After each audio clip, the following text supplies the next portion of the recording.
इस फिल्म में एक डायलॉग है, जो शक्तिशाली होते हैं वो दूसरों की स्वतंत्रता से खेलते हैं। Hello everyone, rhythms of rhyme के अनफिल्टर टॉक में आज हम बात करेंगे ब्रह्मयुगम के बारे में। एक ऐसी फिल्म जो इंडियन सिनेमा के हॉरर जॉनर को रीडिफाइन करती है और एक रियली टेस्टेड जॉनर फोक हॉरर को इंट्रोड्यूस करती है, जिस पर हम डिटेल में डिस्कशन करेंगे। राहुल सदाशिवम द्वारा डायरेक्टेड ये black and white masterpiece folklore, power dynamics और सुपरनैचुरल एलिमेंट्स के साथ एक ऐसा ब्लेंड है जो एक अनफॉरगेटेबल सिनेमैटिक एक्सपीरियंस क्रिएट करता है। और इस फिल्म के एक सेंटर में हैं ममूटी, जो फिर से अपनी बाउंड्रीज पुश करते हुए नजर आते हैं। चलिए ब्रह्मयुगम की मिस्ट्रीज की परतों को खोलते हैं। ब्रह्मयुगम हमें 17वीं सेंचुरी के मालाबार के ज़माने में ले जाती है।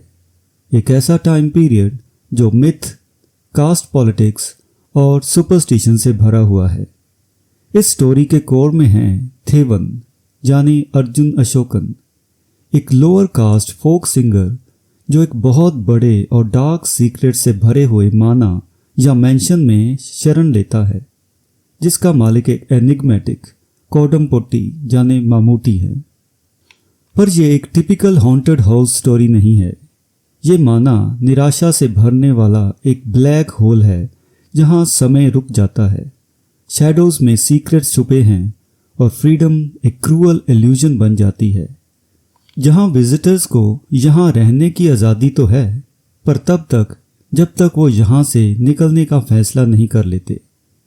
थेवन के आने के साथ एक सीरीज ऑफ इवेंट्स शुरू होते हैं जो फोकलोर, ब्लैक मैजिक और चिलिंग पावर स्ट्रगल्स का मिक्सचर है। इस नैरेटिव की ब्रिलियंस इस बात में है कि यह ह्यूमन ग्रीड, कास्ट ऑपरेशन और एक कंट्रोल हंग्री एंटिटी के डिसेप्टिव मास्करेड को एक्सप्लोर करती है, जो कास्ट सिस्टम का विरोध करता दिखाई देता है, पर वो अंदर से कुछ और ही है। इस फिल्म का क्लाइमैक्स आपको सवाल करने पे मजबूर करेगा कि आखिर असली मॉन्स्टर कौन है। चलिए अब बात करते हैं फिल्म की परफॉर्मेंसेस की। मामूटी का कोडमपोट्टी का किरदार ब्रिलियंट से कम नहीं है। उनकी बूमिंग लाफ्टर और कमांडिंग स्क्रीन प्रेजेंस के साथ वो एक ऐसा कैरेक्टर पोर्ट्रे करते हैं जो टेरिफाइंग भी है और मैग्नेटिक भी। पहले फ्रेम से ही जहां उनकी एंट्री होती है वो रिस्पेक्ट और कंट्रोल कमांड करते हैं। उनकी प्रेजेंस डिमोनिक और रिस्ट्रेन्ड लगती है, जो उनके कैरेक्टर को और भी डरावना और रहस्यमय बना देती है और हमें लगने लगता है कि वो हमारे आसपास के किसी भी कैरेक्टर जैसे हो सकते हैं। कोडमपोट्टी का पोर्ट्रेयल उनके पहले के इंटेंस रोल्स जैसे वेध्यान में पेटलर के कैरेक्टर की याद दिलाता है, लेकिन इस बार एक सिनिस्टर ट्विस्ट के साथ जो हमने कभी देखा नहीं था। अर्जुन अशोकन का थेवन स्टोरी का इमोशनल सेंटर है। फियर से रेजिलियंस तक वो अपने रोल में डेप्थ लाए हैं और एक ऐसे इंसान की स्ट्रगल्स को हाईलाइट किया है जो अपनी सामाजिक पोजीशन और सुपरनैचुरल फोर्सेस के बीच फंसा हुआ है। पोटी के सामने रिस्ट्रेन्ड और सबवर्सिव बिहेवियर दिखाने के बाद भी वो खुद को असर्ट करते हैं और कुक का रिस्पेक्ट जीत लेते हैं, भले ही कुक अपने आप को अपर कास्ट का बताता हो। और फाइनली बात करते हैं सिद्धार्थ भारतन के बारे में, जिन्होंने कुक का रोल निभाया है। एक मिस्टीरियस फिगर जिनके सीक्रेट्स अनएक्सपेक्टेड तरीकों से अनफोल्ड होते हैं। उनकी नुएंस्ड परफॉर्मेंस नैरेटिव को एक साथ बांध कर रखती है और सस्पेंस और इमोशंस का परफेक्ट बैलेंस बनाती है। मूवी के मेजर पार्ट में व्यूवर्स कंफ्यूज्ड रहते हैं कि क्या वो पोटी के वफादार हैं या फिर उनमें थेवन के लिए जेन्युइन सिंपैथी है। और अब बात करते हैं फिल्म के टेक्निकल एस्पेक्ट्स की। ब्रह्मयुगम एक विजुअल ट्रीट है। इस फिल्म को ब्लैक एंड वाइट में शूट करना सिर्फ एक स्टाइलिस्टिक चॉइस नहीं था, ये एक नैरेटिव टूल है। शहनाज जलाल की सिनेमेटोग्राफी आपको परछाइयों से भरे हुए एक ऑप्रेसिव वर्ल्ड में इमर्स कर देती है, जहां रोशनी और अंधेरे का इंटरप्ले एक ईरी एटमॉस्फेयर क्रिएट करता है।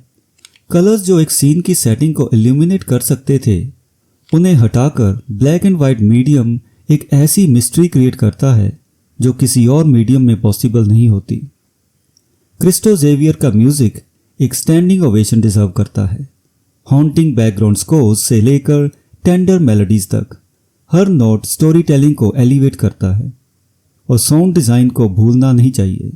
दरवाजे खुलने की आवाज़ें और पैरों की धमक टेंशन को और बढ़ा देते हैं। और ज्योतिष शंकर का प्रोडक्शन डिज़ाइन 17वीं सेंचुरी को पूरे डिटेल के साथ रिक्रिएट करता है और माना को एक ऐसा कैरेक्टर बनाता है जो सिर्फ एक सेटिंग नहीं है बल्कि कहानी की आत्मा है। और आइए अब बात करते हैं फिल्म में फोक हॉरर के एलिमेंट्स के बारे में। सबसे पहले रूरल सेटिंग और आइसोलेशन। फिल्म 17वीं सेंचुरी के मालाबार रीजन में सेट है, एक ऐसे समय और जगह में जो मिथ, सुपरस्टिशन और नेचर के कनेक्शन से भरा हुआ है। ईरी और बिखरता हुआ माना जो चारों ओर से जंगल से घिरा हुआ है, एक फिजिकल और साइकोलॉजिकल आइसोलेशन का सीन क्रिएट करता है। ये सेटिंग फोक हॉरर के ट्रोप से अलाइन करती है, जहां कैरेक्टर्स मॉडर्न वर्ल्ड से कंप्लीटली कट ऑफ होते हैं। मिथ और फोकलोर। फिल्म का नैरेटिव केरला के फोकलोर को काफ़ी अच्छे तरीके से यूज़ करता है, जैसे कि यक्षी जो कि एक औरत की आत्मा है जो लोगों को सिड्यूस करके मारती है, और छथन जो कि एक मिस्टिकल क्रीचर है जो इस फिल्म में टॉर्चर होने के कारण बदले की भावना से भरा हुआ है। ये क्रीचर भी केरला के फोक लेजेंड्स में मिलता है। और पोटी का लीनिएज जो कि मिस्टिकल पावर्स से जुड़ा हुआ है और वो सीक्रेट और ब्लैक मैजिक का ब्लेंड सजेस्ट करते हैं। ये सभी मिथिकल एलिमेंट्स फिल्म को एक लोकल कैरेक्टर देते हैं और इस फिल्म को फोक हॉरर का एक क्विंटेसेंशियल एग्जाम्पल बनाते हैं। उसके बाद आता है थीम्स ऑफ पावर और ऑपरेशन। फोक हॉरर अक्सर सोसाइटी की हायरार्कीज और पावर इम्बैलेंस को एक्सप्लोर करता है। ब्रह्म युगम में थेवन का character lower caste folk singer है और पोटी और कुक का उसके प्रति बिहेवियर उस ऑपरेशन को रिफ्लेक्ट करता है। और कोडुमन पोटी का डोमिनेंस, पावर और सामाजिक कंट्रोल के मिसयूज को रिफ्लेक्ट करता है। कुक का भी पावर और डोमिनेंस के रेस में आना नैरेटिव को और कम्प्लेक्स बनाता है। और छठन का टॉर्चर होना एक्सप्लॉयटेशन और रिवेंज के थीम्स को रिफ्लेक्ट करता है, जो फोक हॉरर नैरेटिव्स में अक्सर मिलता है। फोक हॉरर का नेक्स्ट एलिमेंट है सुपरनैचुरल, जो कि ह्यूमन फियर्स को रिफ्लेक्ट करता है।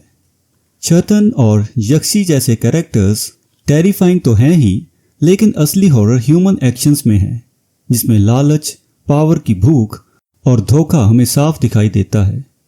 ये डुअलिटी फोक हॉरर का हॉलमार्क है, जहां सुपरनैचुरल एलिमेंट्स ह्यूमन फ्लॉज को एम्प्लीफाई करते हैं। बात करते हैं रिचुअल्स और सीक्रेट स्पेसेस की। स्टोरी में रिचुअलिस्टिक एलिमेंट्स हैं, जैसे कि हमेशा जलने वाला दिया और माना के आसपास का मिस्टिसिज्म।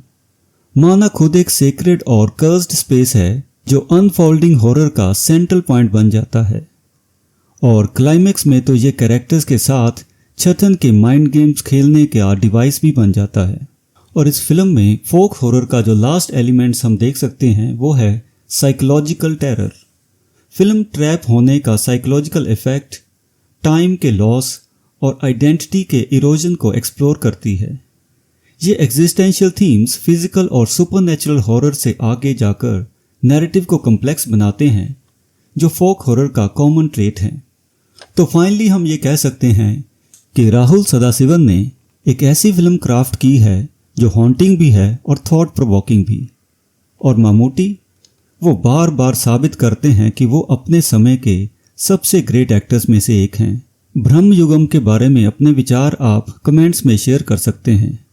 और ऐसे ही और वीडियोस देखने के लिए आप रिदम्स ऑफ राइम को लाइक, शेयर और सब्सक्राइब करना ना भूलें, ताकि आपके दोस्त भी इन वीडियोस को देख सकें।